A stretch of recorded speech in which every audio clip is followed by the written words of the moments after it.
is how we kick off the holidays. Rudolph the red-nosed reindeer had a very shiny nose. And if you ever saw him, you would even say it close. Come on, come on! All of the other reindeer used to laugh and call him names. They never let poor Rudolph join in any reindeer games. Then one foggy Christmas Eve, Santa came to say, come on! Rudolph, with your nose so bright, won't you ride my sleigh tonight? Then all the reindeers loved him, and they shouted out with glee, Rudolph the red-nosed reindeer, you go down in history forever. You go down in history forever. You go down in history. What? What?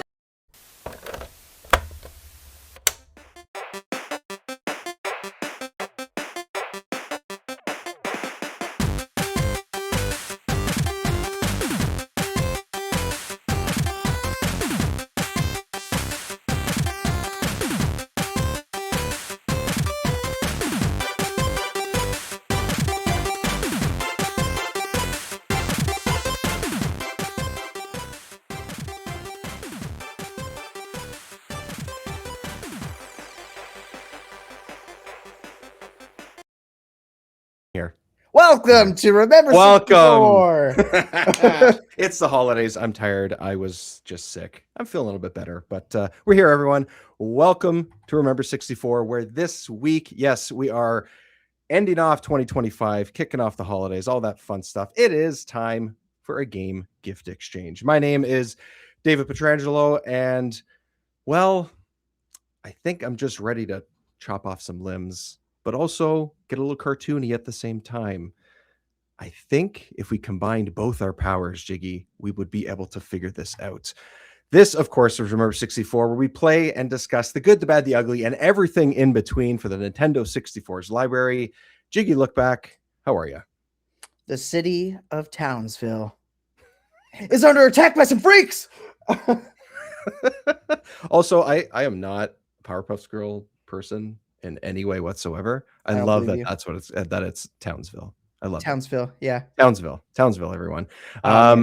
If anyone has not seen social media posts, if they have not seen or heard us talk about what we might be doing this episode, before we kick off a couple of things here, we are playing Powerpuff Girls, Chemical Extraction, and B.I.O Freaks.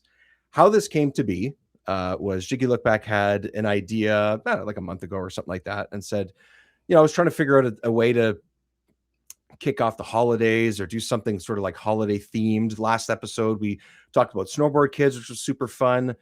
But then you said, well, why don't we do some sort of gift exchange thing, right? I think you mentioned something like that, and we'll just both pick a game that neither of us have played. I thought that was going to be a tough task because it feels like Jiggy has played everything so far. And it's me who usually comes in saying, I have no idea what this game was. I've never played it, blah, blah, blah, things like that. But we found two. And just by a coincidence, without even knowing, or at least I didn't know, that Powerpuff Girls was a fighting game. We have two fighting games pitting off against each other for the holidays. It was awesome. So a really good coincidence. I think that's really going to work out for us. So we're going to talk about both these fighters, both these games. B.I.O Freaks came out a little bit earlier. Powerpuff Girls is a late release, actually, which I didn't really realize. So that's kind of crazy. And we'll get into both those games in just a sec. But because we are at the end of 2025 here, I just want to say thank you to everybody. I think in the last year and a half, pretty much as soon as we welcomed a child into our lives, it's been busy, it's been hectic, and there's been times where either recording or potentially releasing of episodes have been a little bit more inconsistent, or I've been more on top of things or less on top of things. And a lot of people have stuck with us. More people have actually been listening, watching, and joining, and I appreciate that. Whether it's through effort of either of us sort of talking to people or putting things out there on social media, or just naturally things happen. I'm happy that people are still with us, and I'm happy that people continue to join us, and we're going to keep doing awesome things in 2026. But for now, in this moment, I just want to say thank you to everyone that's listening and watching, and Jiggy, to you too, man. Thanks for sticking with my disorganized life. It's great. As organized as I can be, at least. I don't know. It's great. I'm just waiting for the day that we do a live show right from Canada. You want to come up here? You're welcome. Yeah, that'd be fun. You're welcome to. I've never been to Canada. I'd love to go to Canada. You live so close and you never went Yeah, exactly. a few hours north, eh? That's hop, crazy. skip over the border. Wow. That's awesome. I mean, I never went to the area that you grew up in. It was only like probably a 5-hour drive for me, and I'd never been there. Right. So. It's so close. I had plenty of friends that would go up north into Canada for like winter break or whatever to go. I don't know, whatever they do. Whatever. Yeah. Lumberjacking. I'm not sure. What do you igloo building. We can do that in our backyard. We don't need that, but bathing in maple syrup. You know, that's the classic. Yeah. Get the real maple syrup. With the it's a huge difference. I'll tell you that. It's like, well, we had maple trees in Wisconsin, and I'd been to like maple tree tapping farms and stuff. But something tells me it's just, it's like just a little bit better over there. It's like the grass is just a little bit greener. The maple is just a little bit more syrupy, or the syrup is a little more mapley. I don't know. I mean, the leaf is in our flag, so it must mean something. It means something. Yeah, it must mean something. I wouldn't be surprised if it's very, very similar, though. Honestly, like the tree is the tree. So right. You do get the real stuff, and then you get the stuff that is clearly just manufactured. There is a significant difference, 100%. So if anyone ever gets a chance to, and they haven't, it is worth your time and money to sort of seek it out. So anyways, thank you very much, everybody. I just want to say that off the top because I did not want to forget.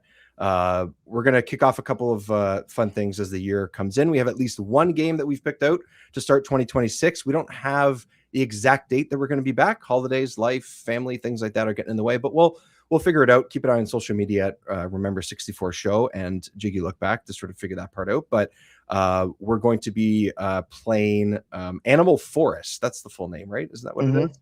Animal Forest, which is the unreleased slash. I think it was released only in Japan.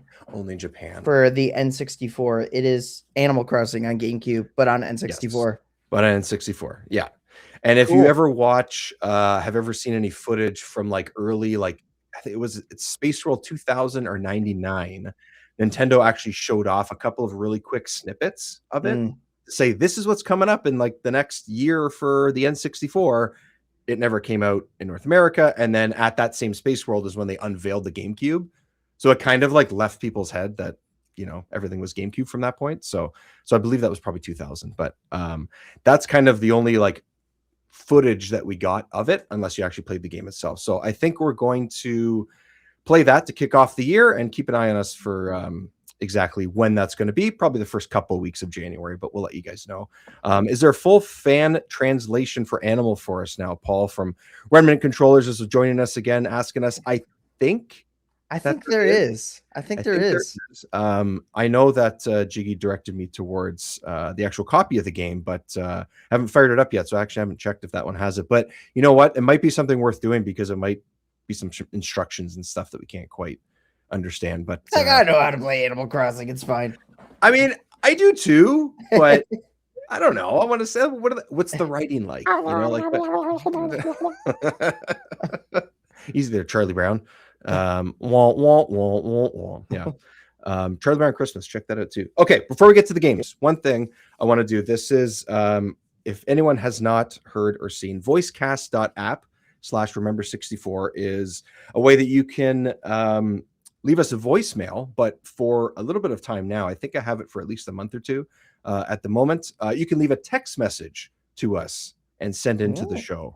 So if you're not comfortable or don't want to set out to record your voice and ask us a question or talk about the games we're playing or anything like that, no problem. This is an option for you. You can just type it and you can choose whether to have it dictated to us as well. So I put this up the other day and someone did send one in, which is really nice.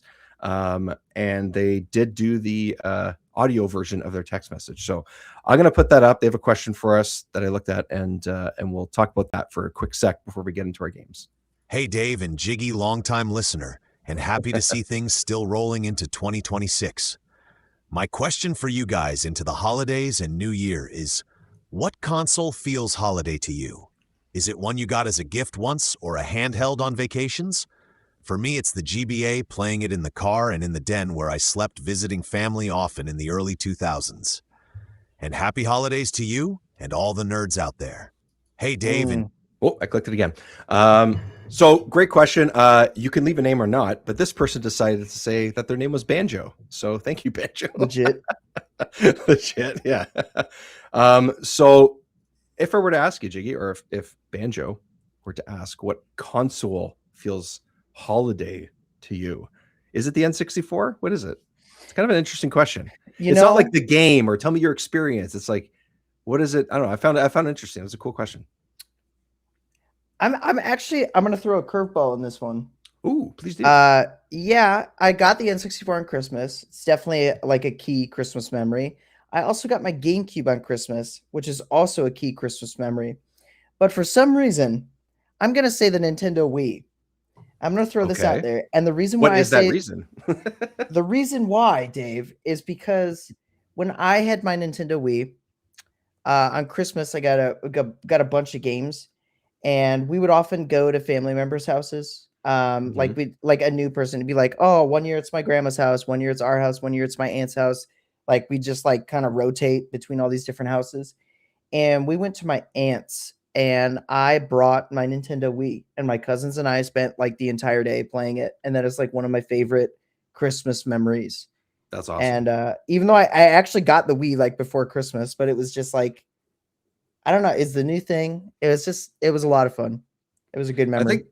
I think that that totally makes sense. I don't think that's a curveball. I think that's kind of what the spirit of this question is not necessarily like Banjo, quote unquote Banjo says the GBA. They didn't explain if that was a gift that they got for Christmas, but they used it during holidays or Christmas, right? And stuff, right. So in a similar way that you say, when I read this, I think it was yesterday when I got it. I immediately went to the SNES because I remember opening what is now my favorite game of all time on Christmas morning was Donkey Kong Country 2. So I remember opening that on Christmas, getting it.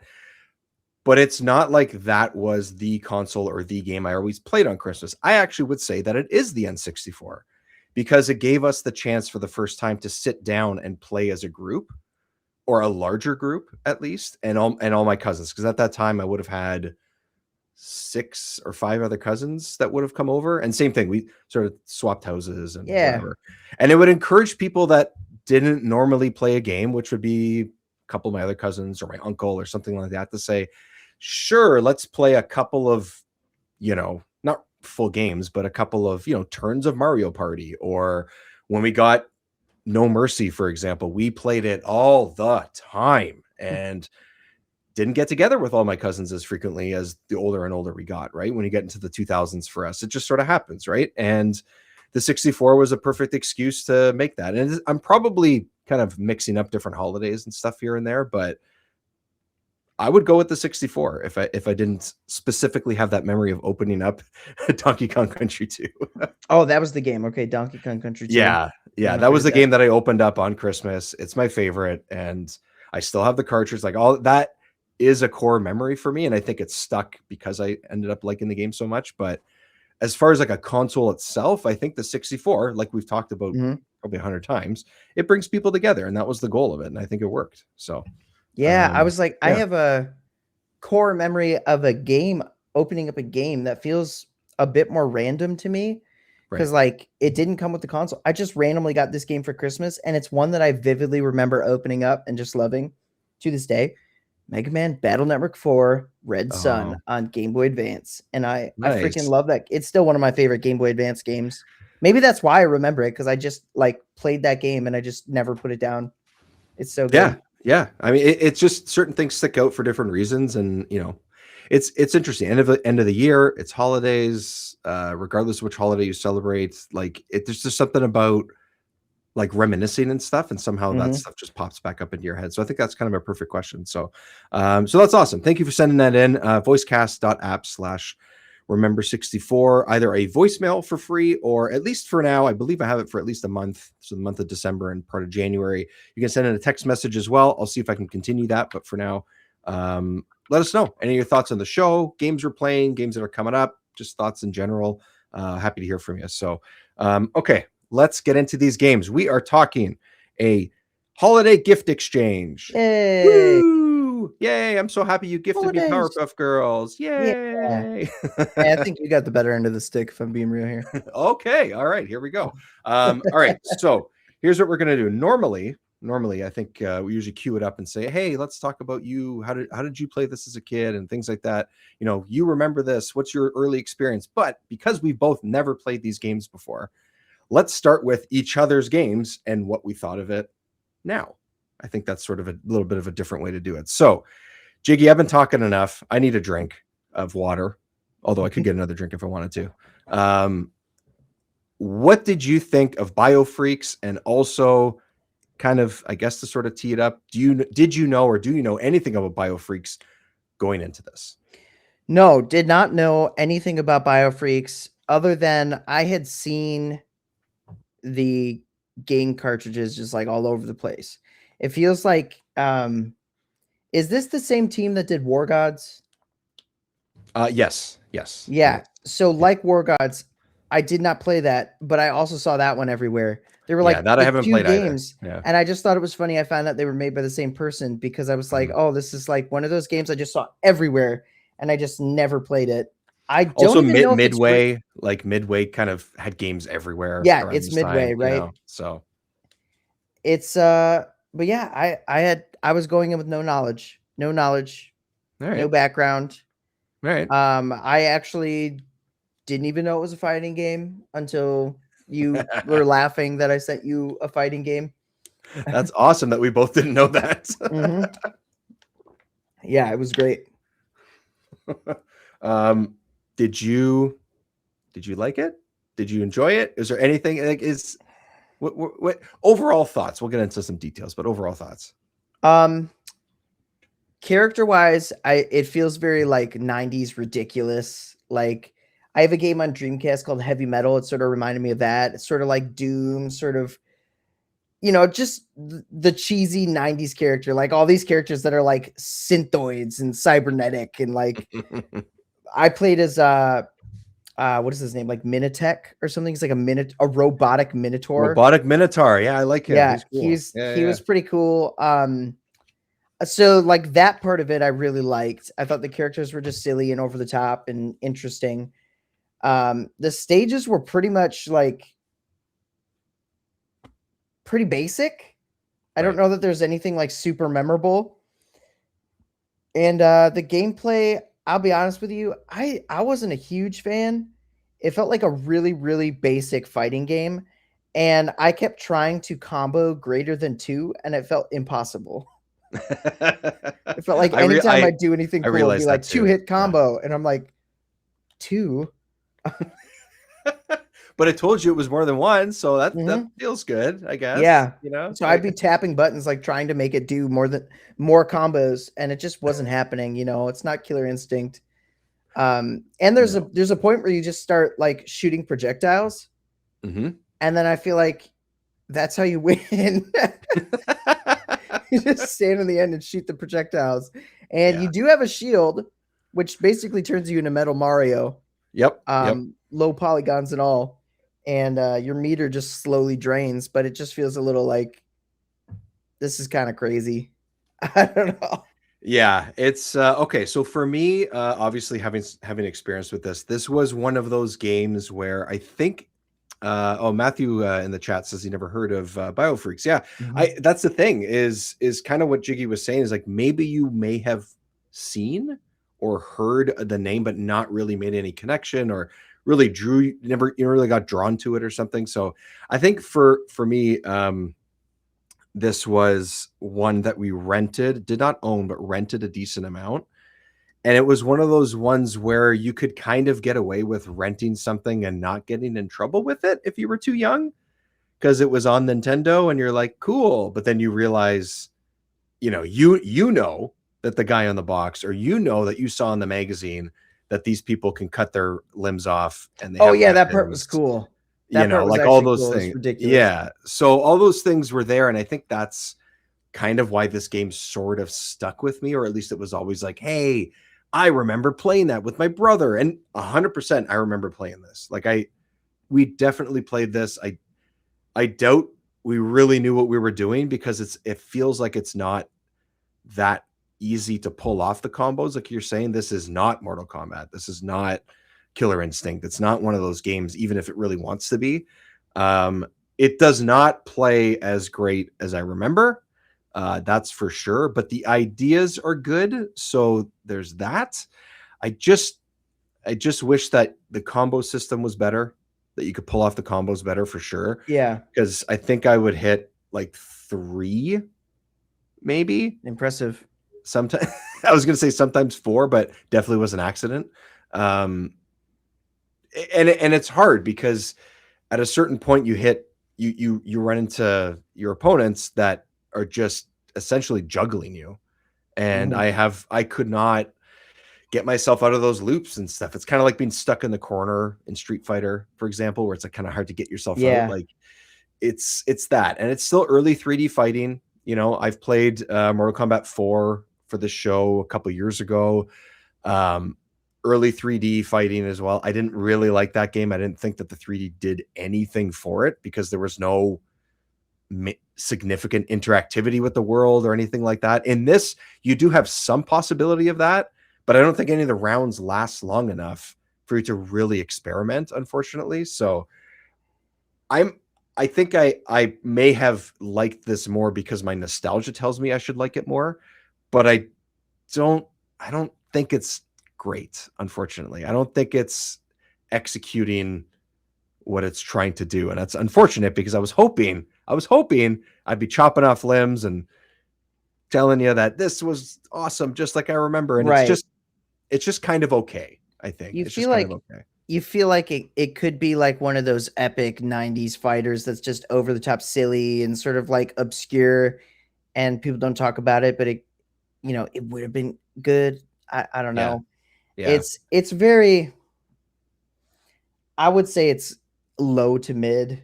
Like I'm not a huge fighting game person either. But the fighting games I do like usually have like really cool mechanics, or something's interesting about them. Like I'm really drawn to it, right? And this one just didn't really gravitate. Like I do like the characters. I think the characters are kind of silly and over the top. Like this girl's like a pixie fairy robotic. Like, she's always got the pixie she stuff looks like around Cameo. But robotic wings and stuff. But able to chop limbs. But able to chop limbs, which I like. I wish you could implement that better. But unfortunately for me, it's the combo system, and like that's what holds it back for me more than anything else. But like other fighting games, the N64 is not known for their fighting games, right? But like Killer Instinct Gold, I would play that over this for sure.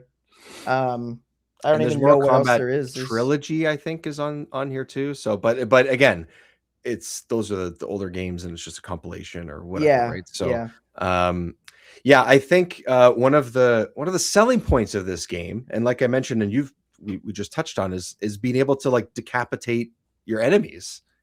So, for example, the sort of like, I guess you could call him the kind of mascot, the guy that's on the cover of this, which let me see, I'm gonna pull Bullseye. up. Or no, it's not Bullseye. Nintendo Power Magazine, everybody. Look at that. Oh. Yeah. It's what's his name? I will pull up the characters. Here we go. Zipperhead. Because Zipperhead. Yeah. So the Nintendo Power Magazine, as you see here on page 38 and 39 of issue 109, which, by the way, is the Banjo-Kazooie magazine. Oh man. Yeah, it's the June of 97, I guess that would be, or 98. So that's one of the first Nintendo Powers that I picked up, and just by chance it's the same one that has Biofreaks in it, so that's kind of cool. Just by coincidence. Zipperhead's kind of the sort of mascot in a way, because he's on the cover and he looks really intense. He's got all these like big bolts or almost like tank shells stuck in his chest. He's got an arm that is a chainsaw and another arm that is like a machine gun, like crazy intense stuff that was really cool. theoretically in the game, him and other characters like him can have their limbs chopped off, and then they can't use that arm in the middle of the fight. So if you were using a projectile with them and you managed to chop off the arm that has a gun on it, now there's no projectile. Similarly to Pixie Lady over here, she had half her arm chopped off. Now she only has one sword instead of two. It's Cool there, idea. like, dripping as she's fighting. Yeah, the blood's dripping off. Like it's a great idea. It's just anytime it happened, which was not frequently enough, it was by accident. Like there needed to be an easier way to not necessarily make it simple, because then it would feel like, oh well, that's just the game. It's just press, right on the in the C buttons and boom, the arm chops off. Like it shouldn't be that simple, but like isn't that why we're here? And we couldn't quite do it. And you know what's also weird too? It's pseudo 3D. Like all the game is 3D modeled, but like it's a 2D fighter, but the camera will like randomly move, and then all of a sudden you're moving like forward and back, and it's not an arena fighter. It's not 3D. It's 2D, but this causes a lot of issues. I actually had a fight where I was on a platform.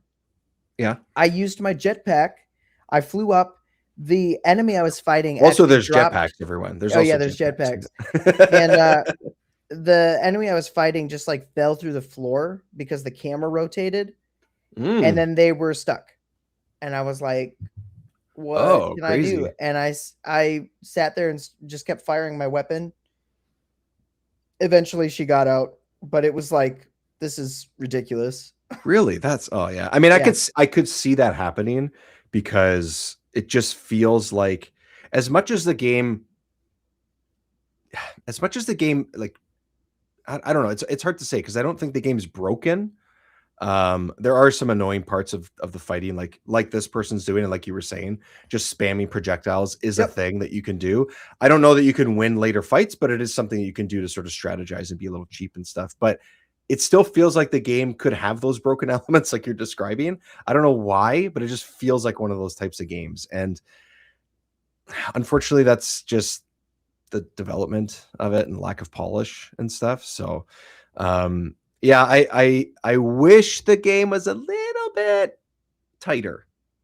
I think there's elements of it that I would have appreciated a little bit more. Like you're saying, it's the stages are semi 3D. Like there is interactivity with some of them. Like the one we were just watching, for example, has like a fire behind you, and you can get knocked in, or you can knock your enemy into it, and then you light on fire and you lose some of your health. Like, okay, that's kind of cool. Another one has like a chain or something that's turning, and you can push someone into it, and then they're probably going to lose one of their limbs or something like that. Like, okay, cool, I like that. But again, it's really hard to pull off. It's really difficult to sort of make that stuff happen. And that's kind of one of the point of games like this, is to make that happen. And it didn't. I wanted to like it more, JK. Yeah. I really, really did. This is so. What's interesting is we're talking about sort of how it's made and whatever and things like that. So, developed by Sapphire, Saffire. So, they made a bunch of games actually for 64. Sapphire. They made a bunch of games. They made Rampage World Tour, Great Rainbow game. Six, the Xena Warrior Princess game. I don't know if you're. Oh, dang. Yeah, we'll get to that eventually. And they worked with Blizzard. This is not N64 specific, but they worked with. This blew my mind. They worked with Blizzard to make the StarCraft expansion, Brood War, for PC when that came out. Interesting. I was like, what? That's what? That's crazy. I know it only came out like, I don't know, like 10 months after the original or something like this. So they must have needed some help or something. But I was just like, Jesus, they even did that. And then this is what they did to, like, oh man, StarCraft's amazing. So that was a little unfortunate. It's good. It's just not great. I would say it's okay at best. It's just okay. I'm not even going to say it's good. It's like if 5 was like mid, I would probably give this a 4. I would say it's a little under mid. Okay. Fair enough. It wasn't my thing. I think if the combo system worked, I would like it better. But it would make a big difference because then you're able to pull off these crazy things, and even if you accidentally cut a limb off or something, like it's just, yeah, I wish there was just a little bit. There's something there. Yeah, but there is something there. It's just it's underneath something. It does give the vibes of being very unpolished, but could be unfinished too. I don't know.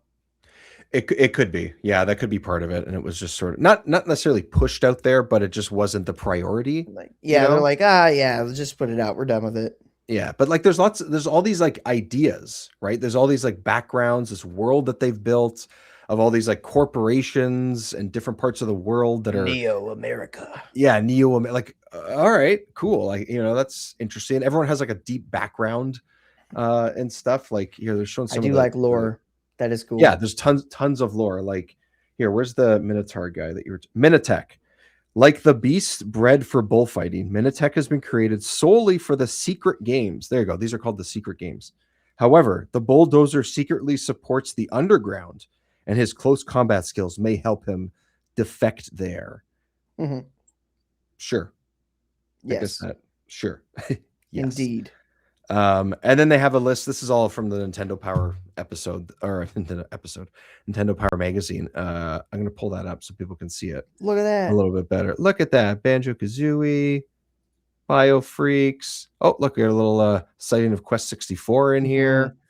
And then I believe, where did I say it was on page 38? Oh, look, Banjo-Kazooie breaking down. Look at all this more stuff. Banjo-Kazooie. It's like the feature game because it was the month that it came out. I totally get. There's Bio Freaks. There we go. Bio Freaks. Yeah, they went for it. They went for it. Hang on, go back. Yep. Go back. Full 3D aerial fighting. Shut up. You literally go. You hold B. You go up and down. Like, that's true. And it's like super fast too, by the way. It's super fast. Yeah. It's not as intuitive as they probably are selling it to be. No. Not even close. What else do they say? Interactive arenas. Okay, I'll give them that. Shields up. Yeah. Limb loss. Those things do happen. Occasionally. It stands out like a freak in the fighting genre. Since when has hacking off opponents' arms while flying freely about booby-trapped arenas ever been the norm? Okay. What's the next page say? Next page, I believe, I've switched to a different page here, is all the characters. All the characters. Oh, okay. Characters, and then a couple of stuff about their moves and their arenas, things like that. So, and that's it. It's 6 pages, which is not nothing, but they break things down. Excuse me. Wow. And then in this same issue, they have the now playing section where they actually have the ratings of all of it. So flipping through Nintendo Power, they gave Bio Freaks. So in this issue, so Banjo-Kazooie also was the first review. Any guess what that was? What they rated it on Nintendo Power? June. They gave it a 10. 9.2. Yeah, they couldn't give it a 10. Can't give it a 10. Can't do that. No, we can't do that. We didn't even give Mario a 10. That's probably true. Actually, I don't know. Did they have ratings for Mario? I feel like it came out around that time. Yeah, 9.2. Yeah, there you go. Paul says best be a 10. No, it wasn't. Matt also says that Xena was a game. Yeah, I didn't know it was a game either. And it was filmed in New Zealand. That's right. It was. So Bio Freaks got a 7.8. Oh, wow. That's generous. That's like an IGN scale. So the other game minus in 6 this points, you get the in this score. issue that we have to other game in this issue that we have to that got a lower rating than Bio Freaks, which I feel is probably not going to be the case when we get to it. But Off-Road Challenge, which is a racing game with it's also a arcade game that they brought to the 64. That got a 5.8 and this got a 7.8. We need to explore Off-Road Challenge. Yeah. Holy crap. I would love to read what they said that they justified a 7.8. I mean, if they gave it like a 6 or something, I could at least understand that, but 7.8 is pretty high. 7.8. Here it is. I'll see if I can zoom it in. Whoops. All the audio listeners are loving this. There we go. Enhance. Boom. Enhance. BioFreaks has a certain flash and appeal, but it may not have lasting replay value that diehard fighting fans want. Ooh. But in that, they still gave it a 7.3 in that explanation. I like the variety of fighters, arenas, and options from Scott. Terry says, torn limbs and splattered blood gets old after a few matches. Paul, it's only a flesh wound. Nice. Nice, Paul. I like that. Paul, I didn't know you wrote for Nintendo Power at that time. I could see this game being more fun having a buddy to play with, or your brother or something like.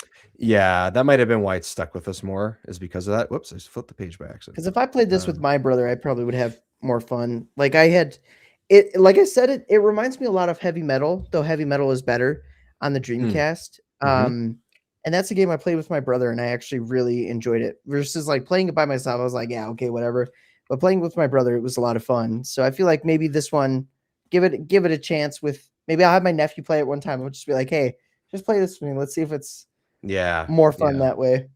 Yeah, because then you can also set your own rules, kind of thing, like, oh, no projectiles, or oh, let's try to push each other into the things on the map and see what happens. Like those types of things you can do without having to have the pressure of. Also, the game is not easy. I don't know, but I got my butt kicked by the AI multiple times. I got through the first few fighters fairly easily, maybe losing a round or two at the most. And then when I got to, I think you have to fight against 8 or 9 different ones. When I got to like 7, sometimes even 6, it was a struggle. It was hard. And I was like, geez. And then I switched it to easy, and it was the same fucking thing. By the time I hit 6 or 7, it was like, they just ramped up the difficulty like nothing. Yeah. It was really hard. So I got to the boss once. the final boss once. That was it. And then I got my butt kicked. That was fast. So yeah, I didn't fare too much better. So that's all right. It is what it is. BioFreaks also available on other platforms, but we played it here on the 64, 7.8 from Nintendo Power, and us here on Remember 64 definitely less than that. So okay, man, if I could have seen that cover though as a kid, I would have been like, oh, that's like Resident Evil. It's got to be like a survival horror game. Like that's what it looks like. Right. That's true. Yeah. Whatever. It is a cool cover. It is cool creativity. There's lore, like you said. There is stuff here. It's just not enough, I think, for it to be something that lasts longer than that. It's like your art project in first grade. It sucked, but then they're like, hey, you get an A for creativity. Participation ribbon. I got a few of those growing up. You did great. You did great, kid. Okay, let's talk Powerpuff Girls. But before we do that, why don't we do this?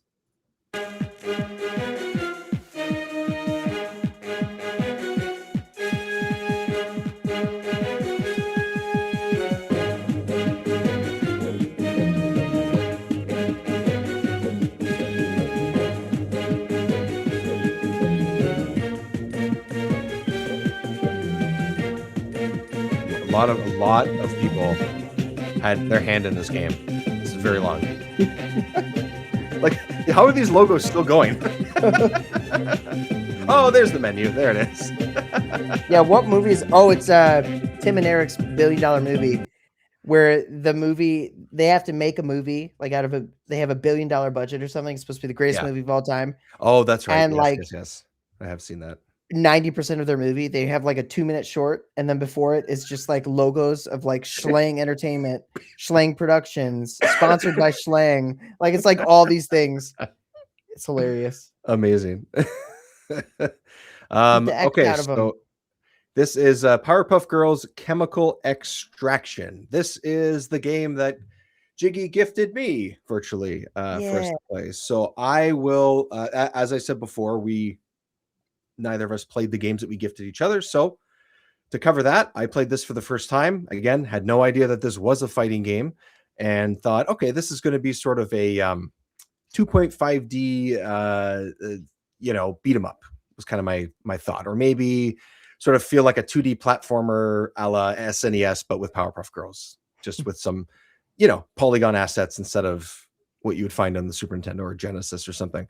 Not the case. This is a closed arena fighter with pretty tight levels, I would say, for the most part.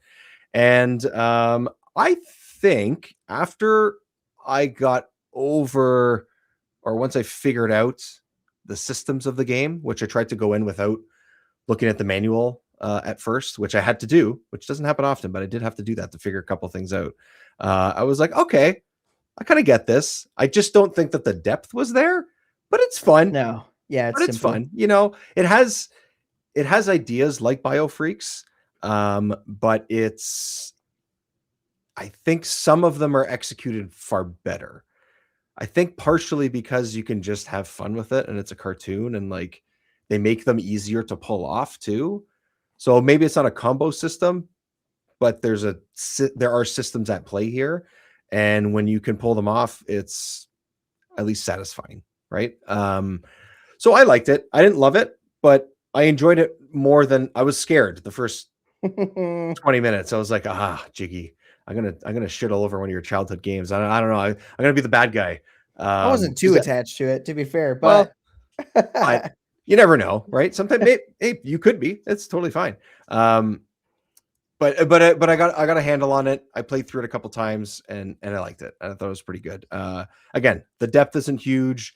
The replayability is kind of like so if you're just playing on your own, but for the most part, pretty fun and goofy, which, you know, for a Cartoon Network show is kind of what it should be. So yeah, I kind of had a good time with it. So that's my only current experience from the last couple of weeks.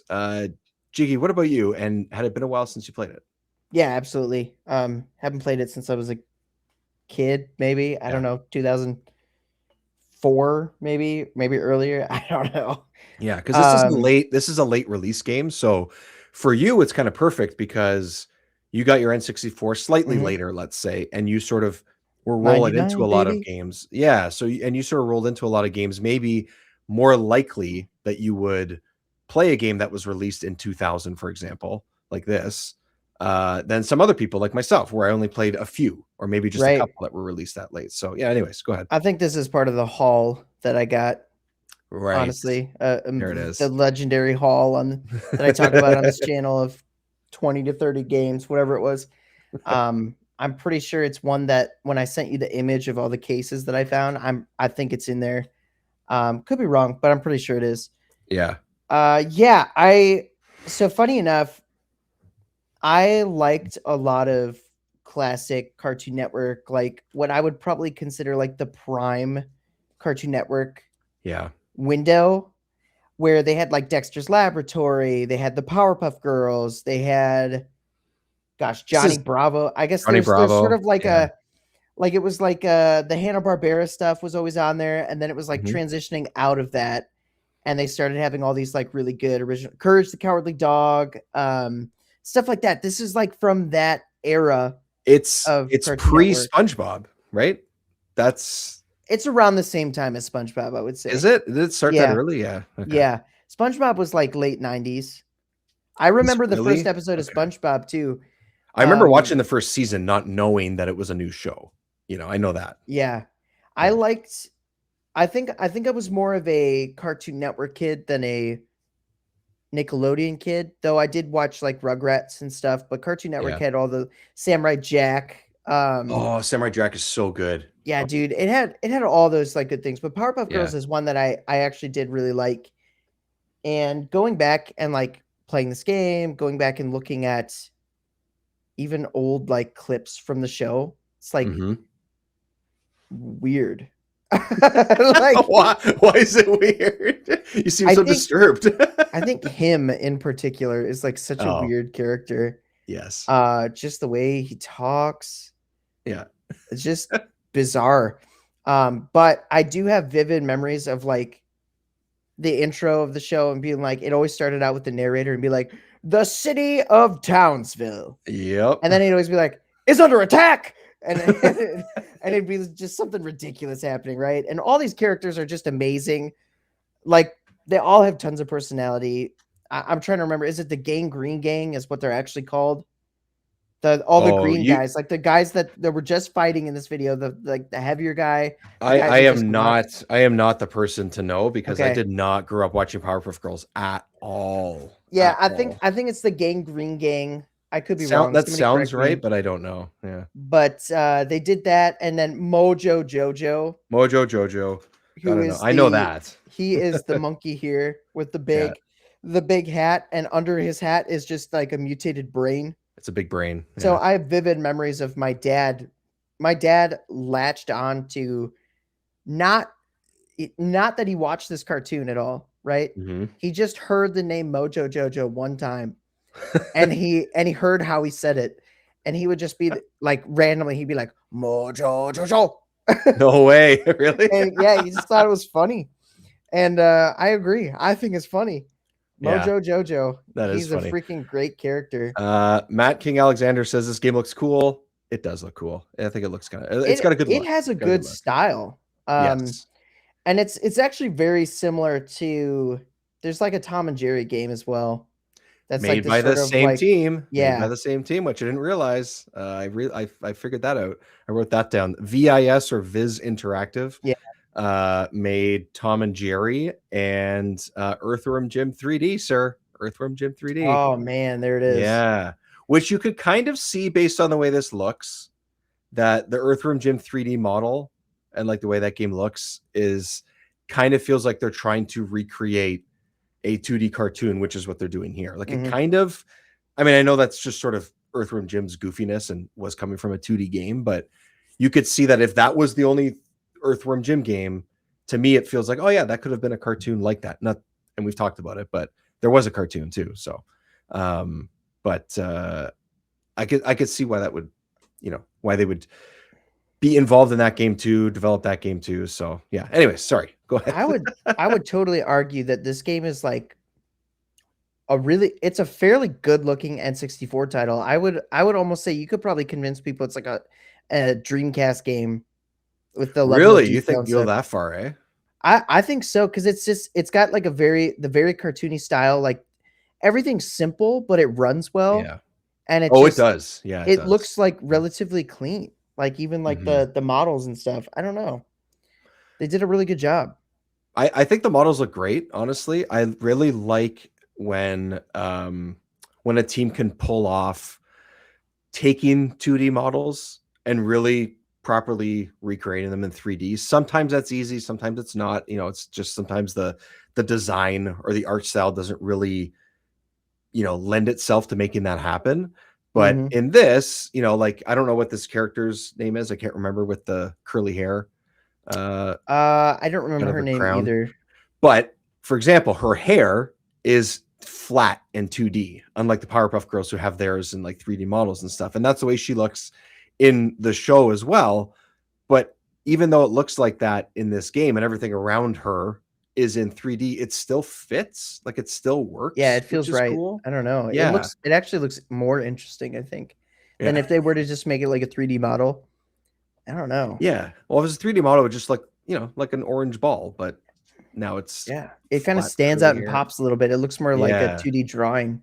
Yeah. Just like this guy, was his name Fuzzy? I don't remember his name. But like his hair is also like a 2D like image. I like and that. He's got the 3D antennas coming out. I think it's a very cool, like cell shaded sort of a look. That's what I think cell shaded style games hold up way better in these early generations. That's why I think Wind Waker still looks good when I go back and play it. Yeah. I still have to play that game. They also, if you throw them on an emulation or the analog 3D or something. And yes. Did you play it on that? Did you? Yep. Yeah, I've been messing around with my analog a little bit more and I sort of fine-tuned the settings in. Very nice. And updated the OS. I did everything, and so now it's running pretty good. Love it. Pretty good. It ran both these games ran totally great, totally fine. Yep. On the EverDrive, on an actual N64, so that was great.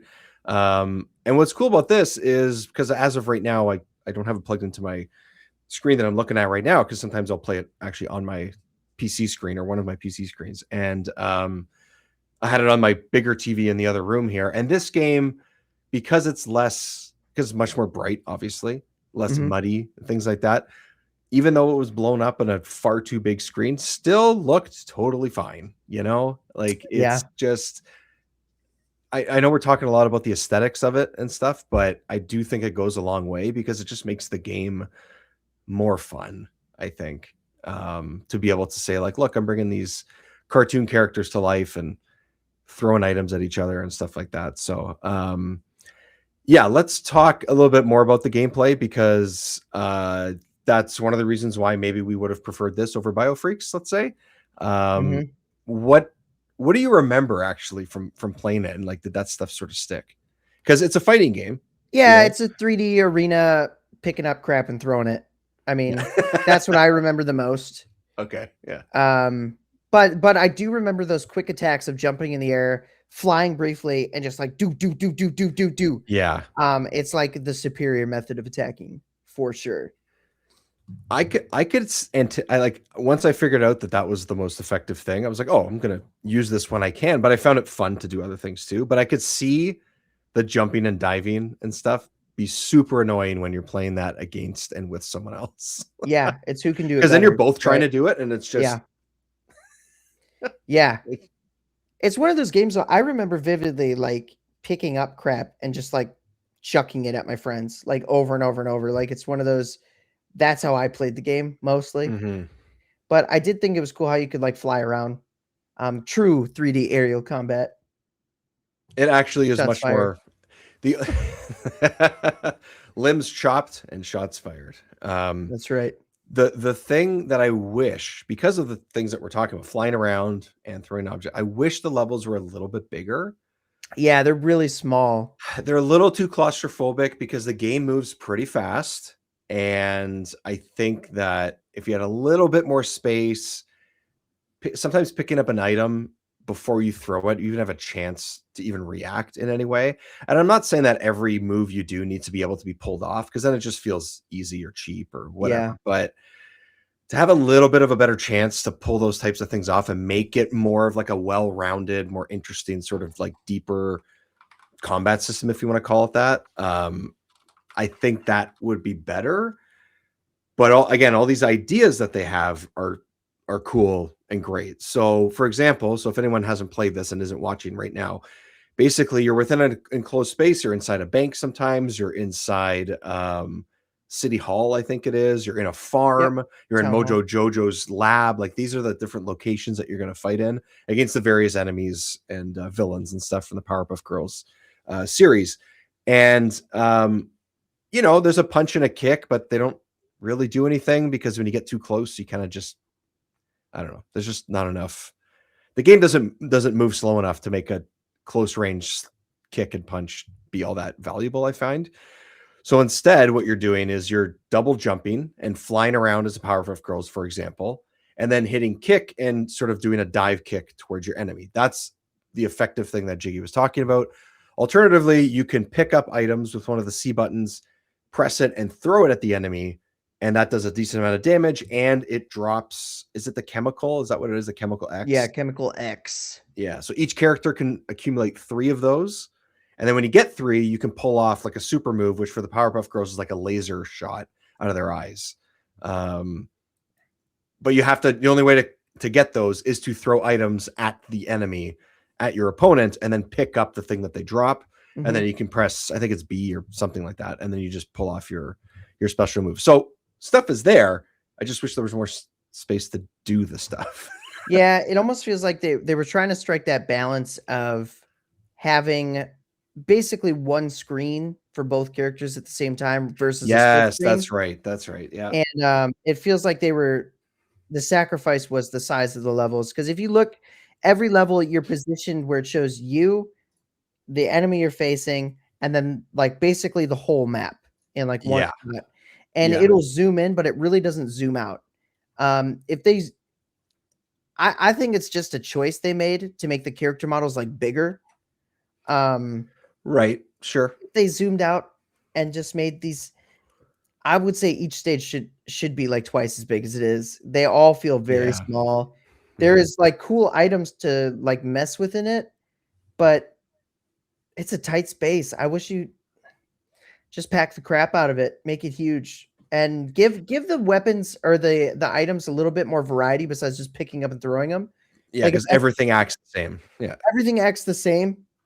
It might break a little different, but like imagine having a chair and you swing it and you smash it over them like wrestling style, and then you have a tire and you throw it and it bounces or something.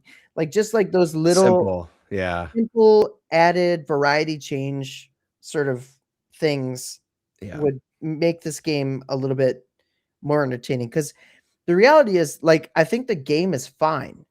I'm not Mhm. gonna say it's good or great. I think it's fine. I think it's a step above BioFreaks as far as like game mechanic implementation goes. Mhm. I think it's just like a bit underbaked. Right. Right. Yeah. Like it needs a little more. It's just a little empty and bland. Although it has a cool graphical style, it's just a bit bleh.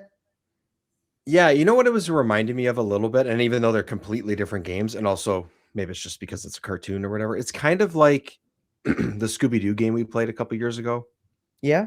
where cool ideas, looks pretty good, plays well, those types of things, but it feels like there's something there that needed to be added to fully make it more well-rounded or to give it a little bit more depth or whatever. And we Mm, sort of touched on some of those points, and maybe one thing would do it. Maybe if the levels were bigger, that would be enough. And this would go from, oh, this feels like a 6 to, ooh, this feels like an 8. This is something that, something like that, for example, if you want to put ratings to it and stuff. But, I was sort of trying to figure out like what would be that one thing that would really push it over the edge. I do think that larger levels would make a huge difference for me. And similarly to BioFreaks, I feel like the health pool is too small. I don't yeah. like when Yeah. fighting games last forever. I don't want to have a 5-minute round and do that 3 times. But you load in and the fight's like 10 seconds. You're like, Yeah, okay. like it's way too fast sometimes. And if you are doing the jump kick, like we've been seeing in this stream here a Mhm. couple times that we're watching in the gameplay, that we have been talking about this game for less than 20 minutes. And I'm going to pause it right here. This person has played all 3 of the Powerpuff Girls, I believe on easy. Yep. So there's that too. All 3 of the Powerpuff Girls, every single level, beat every single person in less than 20 minutes. And Yep. I know fighting games are also meant to be played together, and that's totally fine. But if there was a little bit more, those little things were sort of changed, I feel like you'd add, even if the items, like you said, didn't act totally different or have variety or whatever, you still need to have a little bit more of a robust sort of single player, I think. Yeah. There's not. Neither of these games have that. Neither of them do, I think, Yeah. unfortunately. And the thing about Powerpuff Girls is there is a single player mode with the, but Yeah. you'd think with 3 different Powerpuff Girls you'd have something different, but they're all pretty much exactly the same. Like I was same waiting for the super move or the special move to even be different. It's the same. yeah. Nothing. But if There's you nothing go to different the about it. multiplayer and play as the other characters, now there you go. I guess that's the difference. That's the You have fun part. experience with that. I do not. Do you recall? Yeah, Mojo Jojo, man. Yeah, easy go to. Yeah, of course. I did play as him a little bit.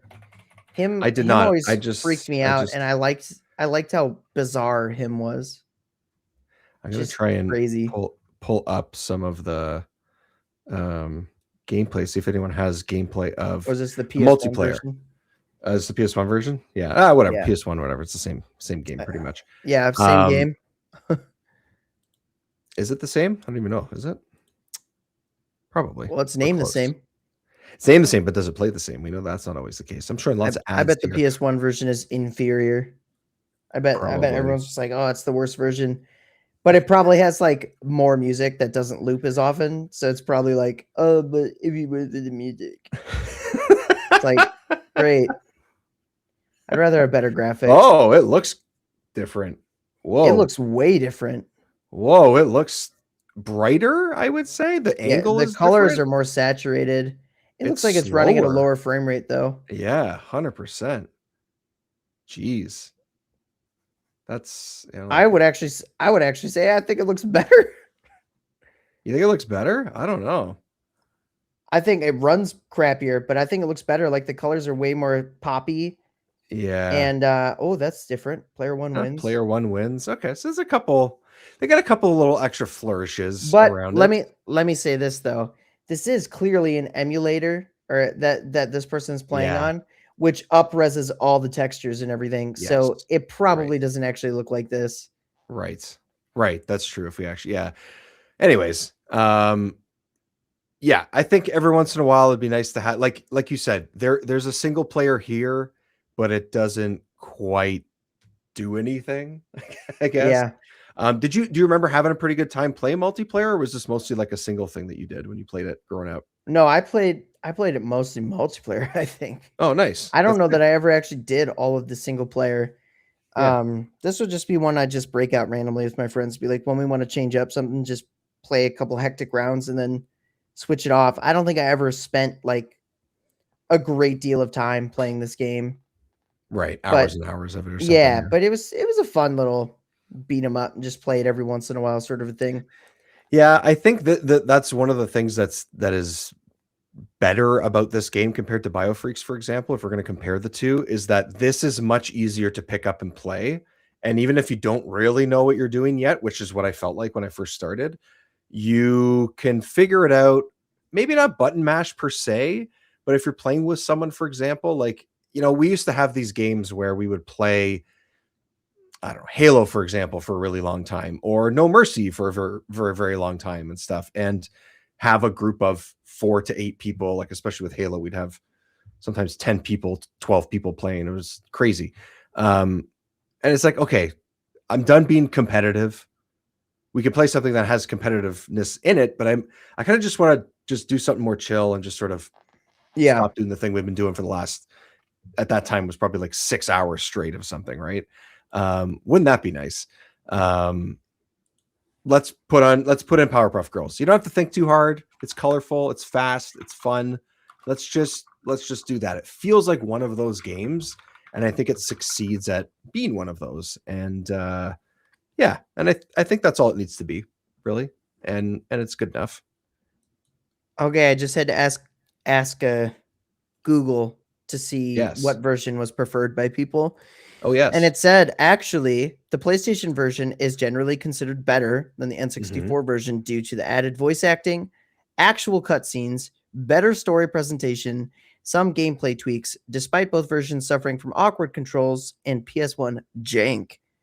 The PS1 version offers a fuller, more polished experience with unique music for each stage and a more balanced fight system compared to the N64's potentially cheaper mechanics, making it the preferred choice for fans. I could see that. If we played Yeah. this and noticed those differences, I could see why that would be the case. Like, even this, I paused this on like a loading screen, which the N64 doesn't have loading screens. Always a nice bonus.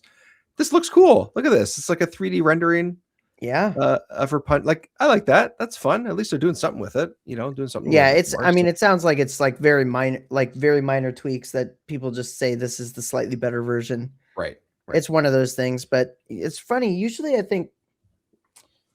I generally don't think the PS1 versions are usually regarded as the best version of anything aside No, from it's not common. Yeah. aside from like they always say the music is better. Well, like duh, you're using a CD.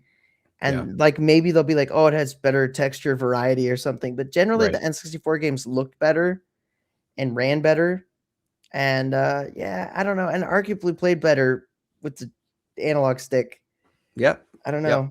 Yeah. The control would work a little bit better. It really depends, I guess. But I It would say does. generally I remember we sort of went through this too when we were talking about Nightmare Creatures. That was one that was also on PlayStation, and like it had better music, and like I think one of the levels might have been a little bit different or something like that. But then it just looked a lot muddier and grimier for whatever reason. the fog was like way worse. Yeah, way where like things like that, because it needed to load in a different way and all that kind of stuff. And it's like, oh, okay, well, I could see why. Yeah, that's totally, that makes sense. And I could see why a game like this that doesn't need to do that might have some flourishes and stuff that make it better. Yeah. But it's not changing the things that we were talking about, where it's like, well, do something with the weapons or with the items, make the stages a little bit bigger. I guess if it moves slower because of frame rate, I guess maybe it feels like the stages could be a little bit more suited to the speed, but I don't think that's a feature per se. Right. Or intentional. So you were saying BioFreaks gets you sort of like just below mid or something. I think this gets me just above that, I would say. I think that that's one of those things where I like it. It's hard to go back on my own, but I think I could see why I would enjoy this more playing with other people like you did most of the time. And I can see the mechanics like we were talking about being a little bit more fun, just general fun compared to what BioFreaks offers. So Yeah, looking at all the reviews and stuff, like Biofreaks, I think is generally praised higher than this game. But I also think people wouldn't take this game seriously. oh, I didn't So at yeah, first. like I was like, this is not gonna work. This is gonna be silly. Like it's yeah, I think if you directly compare the two, like I'd stick by my like below mid Biofreaks. This is probably right at mid. Yeah, I'm pretty safe with that. yeah. I don't think it's a bad game at all. I don't think it's a great game either. Yeah. It's and maybe It's a maybe too, competent game. it is competent for sure. Maybe some of the sort of reception part of it too is like, oh, it's 2000. It's a late 64 game. It should be doing more kind of thing. And I Yeah. can see that argument. I've made that argument about games that we've played before too, where it's like, well, this is so late in the life cycle. Why isn't it doing more? I get that. So that could have been part of sort of the reception of it, and that's totally fine. But also, you can still have a good time with it. So It's a cartoon. Get over it. It's a cartoon. That's right. It's a cartoon. Get over it, everyone. Okay, BioFreaks and Powerpuff Girls Chemical Extraction.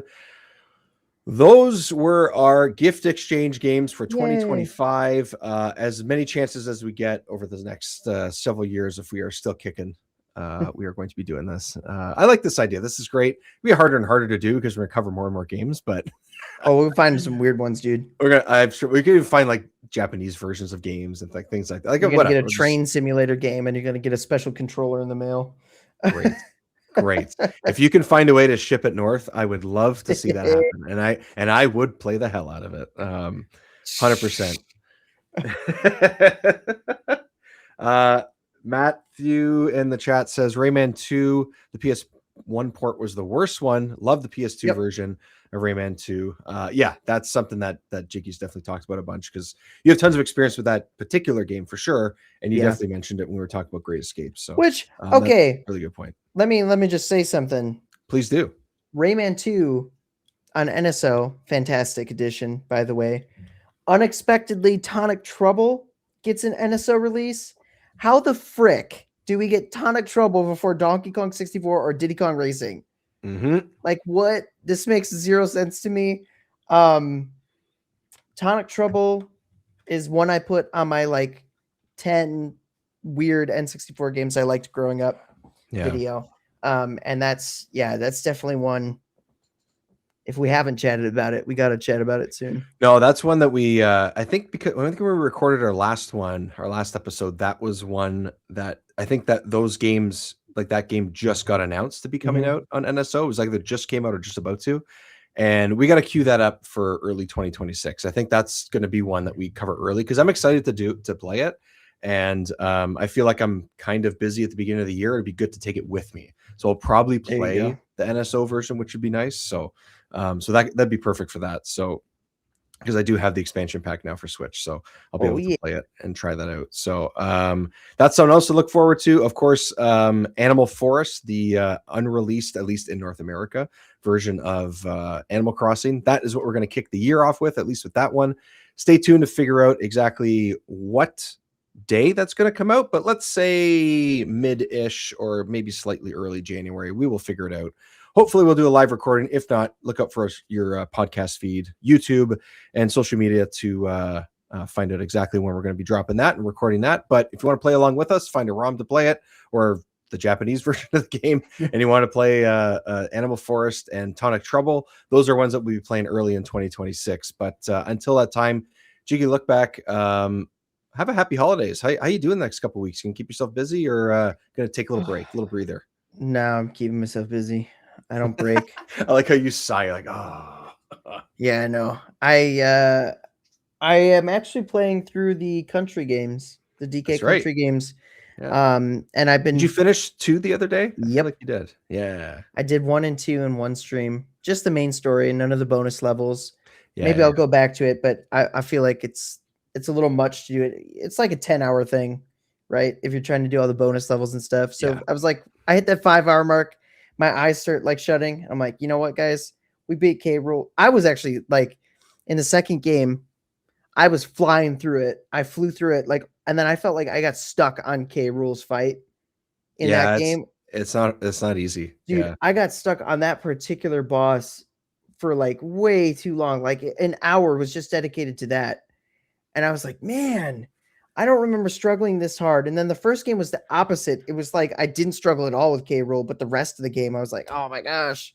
Late levels in the first one get really tough. The first couple worlds, you're like, oh, okay, I got this. And then they really start ramping up. In 2, I feel like it's a much smoother ride Ramp up for the ramp up for the difficulty. And it's been a while since I've played the game to entirety, or at least played the K. Rool fight or battle, whatever you want to call it.